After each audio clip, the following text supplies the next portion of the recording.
नमस्कार। आपके अपने YouTube channel Manan academy of mathematics पर आपका स्वागत है। अपनी फटाफट सीरीज में आज हम करने वाले हैं permutation and combination. Permutation combination में ज़्यादा फार्मूले नहीं हैं। हमें ये टॉपिक जितना ज़्यादा प्रैक्टिस हम क्वेश्चंस की करेंगे उतना ही ज़्यादा क्लियर होता जाता है। बट कुछ एक चीज़ें जिनका हमें ध्यान रखना है वो आपको मैं यहाँ पे बता रही हूँ। तो सबसे पहले हम देखते हैं परमुटेशन। परमुटेशन होता क्या है? क्रमचय, जिसको हिंदी में बोलते हैं क्रमचय। क्रमचय का अगर डेफिनेशन देखें तो क्या होती है कि हमारे पास जो वस्तुएं दी गई हैं उनमें से कुछ या सभी को लेकर हम एक निश्चित क्रम में अगर व्यवस्था बनाते ना तो वो क्या होता है? अपना परमुटेशन होता है, क्रमचय होता है। अपने पास बहुत सारी वस्तुएं हैं, उनमें से या तो कुछ या फिर सारी ही ले सकते हैं। उसका एक हम निश्चित क्रम में एक क्या बनाते हैं, कोई व्यवस्था बनाते हैं ना, तो उसको क्या कहते हैं? परमुटेशन कहते हैं, जिसको हम किससे डिनोट करते हैं? N P R. यहां पे एन क्या है और आर क्या है? एन हमारी जो वस्तुएं हैं जितनी भी, और उसमें से जितनी वस्तुएं हमने ली हैं वो आर है, और उसको एक निश्चित क्रम में व्यवस्थित किया गया तो उसको क्या बोला गया? एनपीआर, या इसको पी एन आर ये भी लिखते हैं हम। दोनों का एक ही मतलब है। ये होता किसके इक्वल है? ये अपना होता है N factorial upon N minus are factorial. ये अपना क्या होता है? परमुटेशन। फार्मूला है परमुटेशन का कि जितनी वस्तुएं हैं, जैसे अपने पास मैं एग्जांपल लेके चलूं कि मुझे क्या करना है, 6 कुर्सियां हैं मेरे पास। 6 कुर्सियों पर 4 आदमी बिठाने हैं, मुझे उनकी व्यवस्था करनी है। तो कैसे करूंगी? अब यहां पे जो कुर्सियां हैं वो कितनी है? 6। 6 पे बिठाने कितने हैं? 4। तो क्या लिखूंगी? 6p4। क्या हो जाएगा? 6p4। तो ये अपने पास क्या हो गया? परमुटेशन। 6 कुर्सियों पर 4 आदमी बैठने के जितने तरीके होंगे वो क्या होंगे? 6p4 होंगे। क्लियर है? कुछ एक इनके रिजल्ट हैं, वो रिजल्ट अगर आपको डायरेक्ट याद रहते हैं तो अच्छी बात है, याद है तो बहुत अच्छी बात है। अगर नहीं है तो हम कोई एक पर्टिकुलर एन और आर की वैल्यू लेके भी सॉल्व कर सकते हैं। जैसे फर्स्ट रिजल्ट है अपने पास एन पी आर है ना, उसको हम n into n minus one P r minus one के इक्वल भी लिख सकते हैं। अगर आपके पास ऑप्शन में इस टाइप के 4 रिजल्ट आते हैं तो आप क्या करेंगे? अगर याद है तो आप डायरेक्ट टिक कर सकते हैं, याद नहीं है तो आप एन और आर की एक पर्टिकुलर वैल्यू लेके चलेंगे। एन की जैसे 3 ले ली, आर की मैंने 2 ले ली, और वो वैल्यू दोनों साइड पुट करेंगे, जो इक्वल साइड आ जाएंगी। दोनों अगर इक्वल साइड आते हैं तो वो अपना ट्रू है। तो इस टाइप से आप एग्जाम्पल से भी इनको कर सकते हो।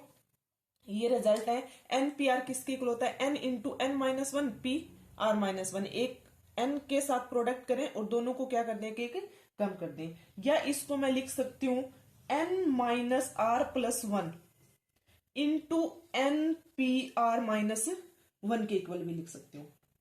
और जो अपना एन पी एन होता है ना, वो होता है n P n minus one के इक्वल भी होता है।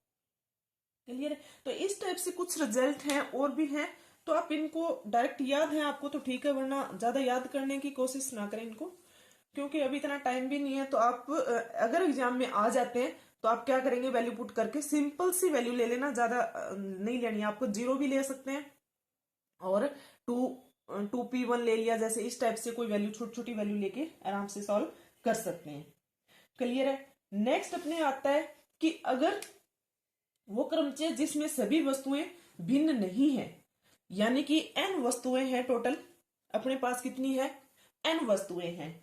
उनमें से क्या है? p तो एक टाइप की है, इसमें q एक टाइप की है और r एक टाइप की है। अलग अलग p एक प्रकार की है, q दूसरे प्रकार की है, r वस्तु है वो तीसरे प्रकार की है, और जितनी भी रहेगी वो शेष है वो अलग अलग टाइप की है सारी। अभी हमने जो किया तो उसमें क्या था? 6 कुर्सियां थी, तो 6 कुर्सियां अलग अलग थी सारी। ठीक है? अगर इसमें यह आ जाए कि एन टाइप की वस्तुएं, जैसे पेन है, सपोज अपने पास एन पेन है, उसमें से हो सकता है कि पी पेन है ना, जैसे 10 पेन है, 10 में से 4 पेन तो एक ही टाइप के हैं और 4 एक टाइप के हैं, एक टाइप का है, या दो ले लेते हैं कि 2 एक टाइप के हैं, 2 एक टाइप के, 2 एक टाइप के, 6 हो गए। और 4 हैं वो चारों अलग अलग हैं। क्लियर है? तो ये चीज मैं आपको यहां समझा रही हूं कि अपने पास क्या है, एन टाइप की वस्तुएं हैं जिसमें पी एक टाइप की हैं, क्यू दूसरे टाइप की हैं और आर है वो तीसरे टाइप की। और जितनी इन तीनों को प्लस करने के बाद एन में से माइनस करने के बाद जो रह गया वो क्या है, सारी अलग अलग हैं। तो हमें क्या बनाना है, सभी वस्तुओं को एक साथ लेकर बनाए जाने वाले क्रमचय का संख्या।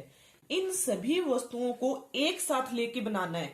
तो वैसे तो अगर इनको मुझे बनाना होता तो एन फैक्टोरियल बनाती, बट उसमें सभी अलग अलग होती तो। बट अब पी क्यू आर ये एक एक टाइप की हैं, तो हमें क्या करना है, इसका क्रमचय क्या बनेगा, एन फैक्टोरियल अपन जितने पेयर बन रहे ना, मतलब जितनी एक टाइप की है उनसे डिवाइड कर देते हैं, पी फैक्टोरियल, क्यू फैक्टोरियल और आर फैक्टोरियल।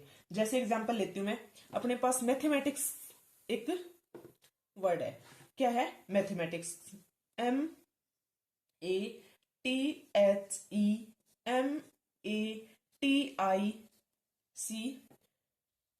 मैथमेटिक्स लिखा।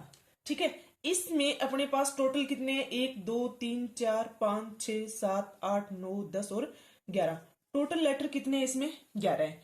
इससे लेकर हमें कितने शब्द बनाए जा सकते हैं, इन अक्षरों को लेकर कितने शब्द बनाए जा सकते हैं।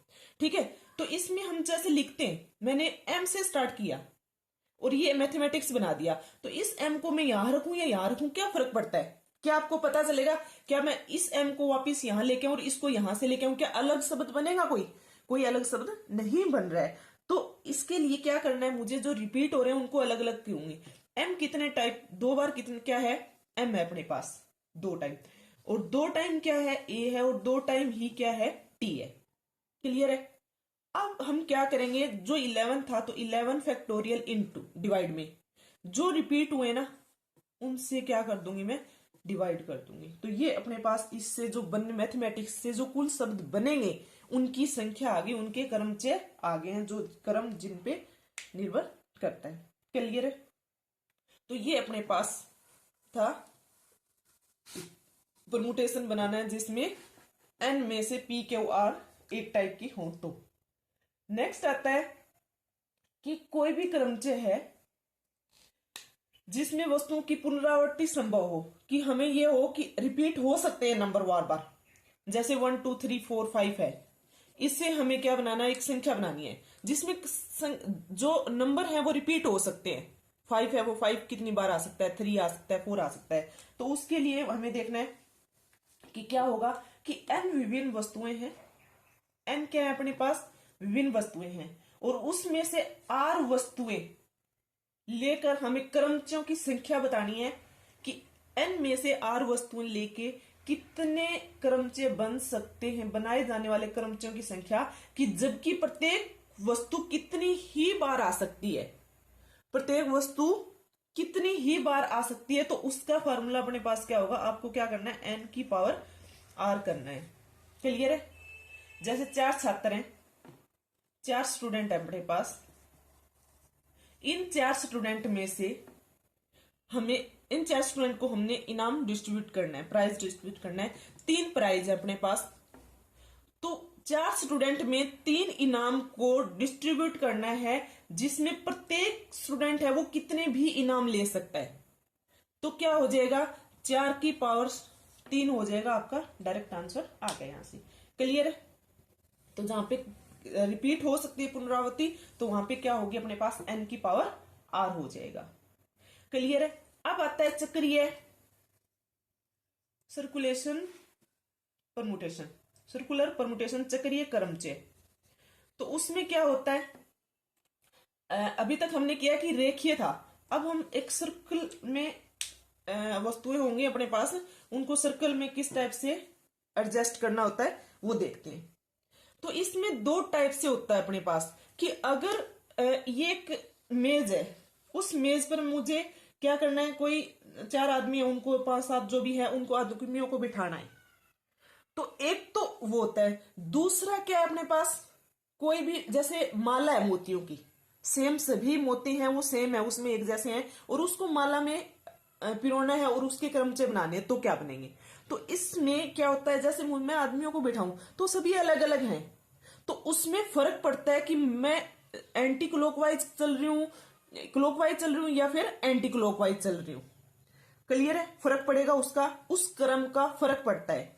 बट अगर माला है, माला में ये मनिये बना रखे हैं आपने, ठीक है, मोती है, उस मोतियों से माला बनानी है, तो मुझे अगर मैं यहां से चलूं या यहां से चलूं, क्या मोती अलग अलग होंगे? मोती तो सारे सेम ही है, तो वहां पे उसमें जो अपना दक्षिणावर्त और वामावर्त होता है उसमें भेद नहीं होता। तो दो चीज होती है यहाँ पे। अगर चक्रीय क्रमचय की बात करते हैं तो ध्यान से देखना कि n वस्तुओं में से r वस्तुएं लेकर बनाए जाने वाले चक्रीय क्रमचयों की संख्या, अगर जिसमें अपने पास क्लॉकवाइज और एंटी क्लॉकवाइज का फर्क पड़ता हो, क्लॉकवाइज और एंटी क्लॉकवाइज का अगर फर्क पड़ता है तो क्या होगा, NPR अपॉन R से डिवाइड करेंगे। अगर उसमें जैसे माला बना रहे हैं तो उसमें अगर कोई फर्क ना पड़ता हो, ये एंटी क्लॉकवाइज और क्लॉकवाइज का कोई फर्क नहीं पड़ता, तो वो क्या होगा, NPR अपॉन 2R हो जाएगा, 2R से डिवाइड होगा। जैसे एक एग्जांपल लेते हैं कि हमने देखा 7 आदमी हैं, गोल मेज पे बिठाए गए हैं, और उसमें से हमें ये देखना है कि कितने तरीके से मेज उनको बिठाया जा सकता है, जबकि बैठने के 4 स्थान हो। अपने पास आदमी कितने टोटल बिठाने वाले, 7 आदमी हैं। उन आदमियों को गोल मेज पर कितने प्रकार से बिठाया जा सकता है कि बैठने के स्थान है ना, स्थान कितने हैं, 4 हैं। 4 स्थान पर 7 आदमियों को बिठाना है, तो तरीके मतलब 7 आदमियों को 4 स्थान पर एडजस्ट करना है, सभी को नहीं बिठा सकते हमें, बिठाने तो 4 ही पड़ेंगे, तो उनको किस तरीके से कैसे बिठाया जा सकता है वो देखना है हमें। तो यहां पे क्या होगा, गोल मेज पे बिठाना है। आदमी जब बैठेंगे तो एंटी क्लॉकवाइज क्लॉकवाइज का फर्क पड़ेगा। जैसे पहले पे ए बैठ गया, बी, सी और डी। अगर मैं इस साइड से आती हूं तो पहले पे ए है, दूसरे पे बी है। अगर मैं इस साइड से चलती हूं तो पहले पे ए है, दूसरे पे डी है। फर्क पड़ गया क्लॉकवाइज एंटी क्लॉकवाइज का। तो मुझे क्या करना है, 7P4 अपॉन 4, ये अपने पास उसके बैठने के तरीके आ जाएंगे, कितने तरीके से वो बैठ सकते हैं। क्लियर है। नेक्स्ट दूसरा एग्जांपल मैं लेके चलती हूं कि अपने पास भिन्न भिन्न प्रकार के 6 मोतियों में से 6 मोती है टोटल, और 4 मोती एक साथ लेकर कितने हार बन सकते हैं। 4 मोती, 6 मोतियों में से 4 मोती लेने और उनमें से कितने हार हम बना सकते हैं। तो कितने बनाएंगे, मोती तो आगे पीछे कोई भी करे, मोती लगाने, मोतियों के नाम थोड़े ना वहां पे, सभी मोती एक ही टाइप के हैं। तो क्या हो जाएगा उसका, 6P4 2 इंटू 4, ये अपने पास क्या हो जाएगा, उसका रिजल्ट हो जाएगा। सॉल्व आप कर सकते हैं। क्लियर है। तो क्लॉकवाइज और एंटी क्लॉकवाइज का इसमें ध्यान रखना होता है हमें। एग्जांपल जैसे भी अपना आता है पता लग जाता है कि किस टाइप से होगा। क्लियर है। अब एक क्वेश्चन इसमें इस टाइप से आ जाता है कि 5 व्यक्ति हैं, मेज के चारों तरफ बिठाने हैं, जिसमें 2 विशेष व्यक्ति हैं वो एक ही साथ बैठे हैं। नॉर्मल में लेके चलूं, ये 5 व्यक्ति हैं मेरे पास, उनको एक गोल मेज पे बिठा दिया, तो उसमें कहता है कि 2 विशेष व्यक्ति है ना वो एक ही साथ बैठे हैं। तो इसका मतलब ये इसके जगह बैठ सकता है और ये इसके जगह बैठ सकता है, इतना ही हो सकता है बैठे, तो ये दोनों एक साथ ही रहेंगे। क्लियर है। तो इनके बैठने का तो अपने पास क्या आ जाएगा, 2 फैक्टोरियल हो जाएंगे तरीके। बाकी रहे कितने गए, 3। अब ये 3 आपस में चेंज हो, ये यहां आ सकता है, ये यहां आ सकता है, ये यहां जा सकता है, यहां जा सकता है, तो कितने हो जाएंगे, 3 फैक्टोरियल। तो टोटल तरीके कितने हो गए, 2 इंटू 3 फैक्टोरियल, यानी कि ये 6 हो गया, ये 2 हो गया, टोटल तरीके कितने आ गए, 12 आ गए। क्लियर है। इस टाइप के क्वेश्चन भी पूछे जा सकते हैं। तो ये था परमुटेशन। जितनी आप प्रैक्टिस करोगे, जितने क्वेश्चन करोगे, उतनी आपका अच्छा इस पे होल्ड होता जाएगा। क्लियर है। नेक्स्ट आता है अपने पास कॉम्बिनेशन संचय। संचय क्या होता है कि n वस्तुओं में से हमने r वस्तुओं को लेकर उनको उनकी व्यवस्था इस प्रकार से करनी है कि उसमें क्रम का ध्यान नहीं रखा गया, क्रम का ध्यान नहीं रखा गया। तो उसको क्रम संचय को आप कैसे लिखते हैं, NCR।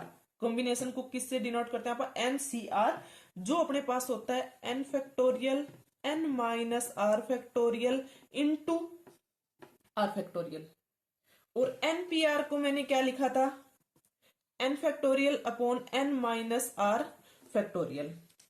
क्लियर है? तो अब अगर मैं दोनों को इक्वल करना चाहूं तो मुझे यहां पे r फैक्टोरियल से डिवाइड करना पड़ेगा, यानी कि r फैक्टोरियल और r फैक्टोरियल। अब ये दोनों साइड इक्वल होगी तो इसका मतलब ये भी साइड, तो इन दोनों का अगर संबंध पूछा जाता है परमुटेशन और कॉम्बिनेशन का, तो क्या होगा, n C r is equal to n P r upon r factorial, या आर फैक्टोरियल इस साइड मल्टीप्लाई भी कर सकते हैं। क्लियर है? तो ये इनके बीच का क्या अपने पास रिलेशन है।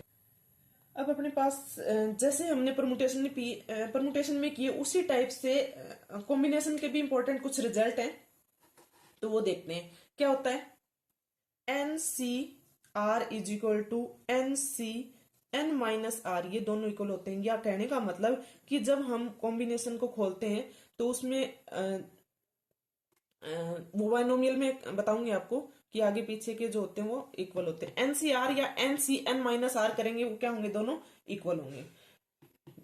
दूसरा रिजल्ट अपने पास N C X is equal to N C Y अगर है तो क्या होगा, x is equal to Y होगा, या फिर x plus Y is equal to N होगा। ये बोथ इंप्लाइज होता है, अगर ये है तो ये होता है, और ये है तो ये लिख सकते हैं। इस पे क्वेश्चन बनते हैं बहुत बार। जैसे एग्जांपल लेके चलती हूं मैं इसका, तो किस टाइप से आ सकते हैं क्वेश्चन। क्वेश्चन है n 18CR is equal to 18CR plus 2, तो हमें फाइंड आउट करना है NC5। NC5 तो कर लेंगे, बट n की अगर वैल्यू पता होगी तो हम इसकी पर्टिकुलर वैल्यू निकाल सकते हैं। ठीक है, तो वो यहां से निकालेंगे इस रिजल्ट से। कैसे, ये NCX प्लस NCY हो गया, ये तो n तो इक्वल है दोनों में, ये अलग अलग हैं, तो हम इसको क्या लिख सकते हैं, x plus Y is equal to n, तो r plus 2 is equal to 18, तो 2r plus 2 is equal to 18, तो ये आके 6 हो गया, और r इज इक्वल टू क्या आ गया अपने पास, 8 आ गया। तो अब हमें क्या निकालना है, 8C5, जो आप सबको निकालना आता है फॉर्मूले से निकाल लेंगे। क्लियर है? 8C5 और 8C3 दोनों इक्वल होते हैं, ये इस फर्स्ट रिजल्ट से हम देख सकते हैं। इन दोनों का जो आएगा ना वैल्यू आएगी, वो दोनों की क्या आएगी, इक्वल आएगी। तो ये फार्मूला आप ध्यान रखें, बहुत बार यूज होता है, क्वेश्चन भी बनते हैं। एक इंपॉर्टेंट रिजल्ट और बताती हूँ आपको। एक है अपने पास NCR प्लस NCR माइनस 1, किसके इक्वल होता है, n प्लस 1CR के इक्वल होता है। NCR प्लस NCR माइनस 1 किसके इक्वल होगा, n प्लस 1CR के इक्वल। एग्जाम्पल देखो कैसा आ सकता है, इसकी एग्जाम्पल आ सकता है जैसे 47C4 plus summation R is equal to 1 to 5 52 minus RC3, इसको सॉल्व करना है। ठीक है, तो मैं इसको खोलती हूँ। पहले तो क्या आएगा, 50 R की जगह पहले मैं 1 लूंगी, फिर प्लस करूंगी, समेसन का मतलब प्लस होता है, पहले 1 फिर प्लस 2 फिर प्लस 3, इस टाइप से मैं अलग अलग इसको ओपन करूंगी। तो 52 माइनस 1 51C3 आ गया, 51C3। नेक्स्ट आएगा 2 माइनस करेंगे तो 52C3 रहेगा, फिर 49C3 48C3 और 47C3। 5 तक खोलने तो 5 खोल दिए, और नेक्स्ट अपने पास क्या है, 47 फर्स्ट वाला जो गिवन था C4। क्लियर है? अब देखो ये दोनों सेम है, बट नीचे एक कम है, ये R हो गया, ये R माइनस 1 हो गया। तो इन दोनों को अगर मैं एक साथ लिखूं तो इनसे मुझे क्या रिजल्ट मिलेगा, 40n प्लस 1, यानी कि 47 में एक ऐड करना है, 48CR जो बड़े वाला है यानी कि 4। अब इसको लिखूं मैं 48 3 और 4, एक का डिफरेंस ऊपर सेम होना चाहिए, नीचे वाले में एक डिफरेंस होना चाहिए। तो क्या आता है, ऊपर वाले में ऐड होता है, नीचे वाले में से बड़ा आता है, तो ये हो जाएगा अपने पास 49C4। अब इसका और इसका देखूं तो क्या बनेगा, 50C4, इसमें से 51C4, और इन दोनों को करूंगी तो क्या आ जाएगा, 52C4। तो इसका रिजल्ट अपने पास क्या आ गया, 52C4 आ गया। क्लियर है? तो इस टाइप से क्वेश्चन भी बनते हैं। तो ये इंपॉर्टेंट रिजल्ट है अपने पास। तो दो रिजल्ट मैंने आपको बताए, दोनों को ध्यान रखना, दोनों इंपॉर्टेंट है, इससे क्वेश्चन बनते हैं। क्लियर? अब नेक्स्ट इसमें देखते हैं अपने पास संचय कर रहे हैं हम। संचय में क्या है, एक एग्जांपल लेते हैं इसका कि इसमें किस टाइप के क्वेश्चन अपने सॉल्व करने हैं। कि 15 खिलाड़ी हैं, 15 खिलाड़ी हैं अपने पास, उसमें से 11 खिलाड़ी का चुनाव करना है। ठीक है, 11 खिलाड़ी का चुनाव करना है। किस प्रकार से करना है, जबकि फर्स्ट कंडीशन उसने, फर्स्ट दो क्वेश्चन कर रहे हैं एक में अपन। फर्स्ट में ये कहता है कि एक विशेष खिलाड़ी है, वो हमेशा चुना जाता है, सदैव चुना जाता है। दूसरी में क्या बोला है उसने कि एक विशेष खिलाड़ी है, वो कभी भी नहीं चुना जाता। ये दो क्वेश्चन करने हैं। तो सबसे पहले हमें देखना कि 15 में से 11, अगर डायरेक्ट सिर्फ इतना ही आता है कि 15 खिलाड़ी में से 11 का चुनाव करना है, तो हम क्या करते। अगर सिर्फ इसकी बात कर रही हूं मैं, ये कंडीशन नहीं होती तो क्या होता अपने पास 15C11 चुनाव कर लिया, चुन लिया 15 में से 11 को, तो उसका तो ये होता। अब बट उसने कंडीशन लगा दी। फर्स्ट कंडीशन में क्या बताया उसने कि एक विशेष खिलाड़ी है, वो हमेशा ही चुना जाता है, मतलब वो तो चुन ही लिया गया, उससे तो हमें कोई मतलब ही नहीं है। वो चुन लिया तो चुना किस में से है, 15 में से। जब 15 में से एक खिलाड़ी चुन लिया गया तो कितने रह गए यहाँ पे, 14। क्लियर है? 11 को चुनाव करना था, एक तो चुन लिया, रह कितने गए, कितने चुनने हैं अब अपने को, एक तो फिक्स हो ही गया है। अब चुनने कितने हैं, 14 में से 10, यानी कि 14C10। तो फर्स्ट का आंसर क्या आ गया अपने पास, 14C10। नेक्स्ट सेकंड में क्या कहता है, एक खिलाड़ी कभी भी नहीं चुना जाता, यानी कि 15 में से एक को तो हमें बाहर करना ही करना है। तो 15 में से एक बाहर हो गया तो कितने रह गए, 14। अब एक को तो चुना ही नहीं जाता, चुनने कितने थे, 11। तो अब तो 11 का चुनाव हमें खुद ही करना पड़ता है, खुद ही करना है ना, 11 का ही करना है। वो एक जो बाहर निकालना है उसको तो चुनना ही नहीं है। तो क्या हो जाएंगे, 14C11 आ जाएगा। इसका रिजल्ट क्या आ गया अपने पास, 14C11। तो इस टाइप से इसमें क्वेश्चन कॉम्बिनेशन में बनते हैं। आसान क्वेश्चन ही आएंगे, इसमें ज्यादा लेवल नहीं लगता मुझे, क्योंकि केवीएस का और एनवीएस का जैसे एग्जाम आता है उस बेस पे अगर एग्जाम बनता है तो आसान क्वेश्चन ही बनने के चांसेस हैं।